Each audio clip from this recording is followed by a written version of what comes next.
করলে একটা স্বরে বাকিগুলো লড়ে না, সেই লড়ে না লোকগুলো ছিলাম আমরা, মাননীয় স্পিকার। যার কারণে আমাদেরকে তারা ভয় পায়। আমরা এখন বর্তমান সময় ভিডিও দেখতে পাই যে শেখ হাসিনা বাইরে থেকে বলেছিল আমরা এই দলকে ভোট দিতে বললাম, আর সেই দল আমাদের সাথে আবার বিশ্বাসঘাতকতা করেছে। আমরা সেই শেখ হাসিনার বক্তব্য শোনার পর আমরা কাউকে আজকে এখানে বলতে শুনি নাই শেখ হাসিনার ওই বক্তব্য সঠিক নয়। এই মানুষ প্রতারিত হয়েছে, বেইমানি করা হয়েছে।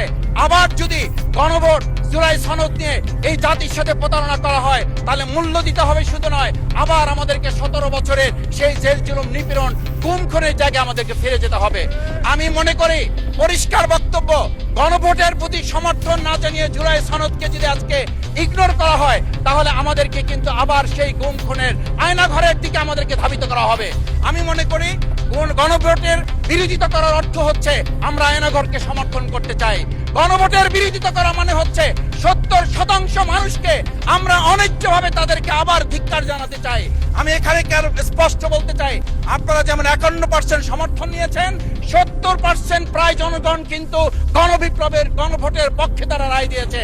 আপনাদের যে সেই 51%-এর তুলনায় সেই 70% প্রায় গণভোটকে যদি আপনারা ইগনোর করেন, তাহলে আমি বলবো আমার বাউফল, আমার পটুয়াখালী শুধু নয়, গোটা বাংলাদেশ আবার জেগে উঠে গণভোটকে তারা কার্যকর করবে।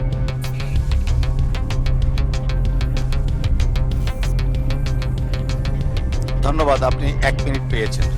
স্পিকার, আমি পরিষ্কার এই কথাটা এই জন্য বলছি, আজকে সংবিধানের লাইন ধরে ধরে যদি আমাদেরকে এই কথা জানতে হতো, তাহলে আমাদের নেতৃবৃন্দকে ফাঁসির মঞ্চে যেতে হতো না। আমার মতো ছোট মানুষের কাছে সে সময় ডিজিএফআর কাছে প্রস্তাব এসেছিল, আপনারা কি চান, মন্ত্রিত্ব চান, দেশ পরিচালনা চান, সবকিছু দেওয়া হবে, শুধু শেখ হাসিনার নীতিতে আপনারা আসেন।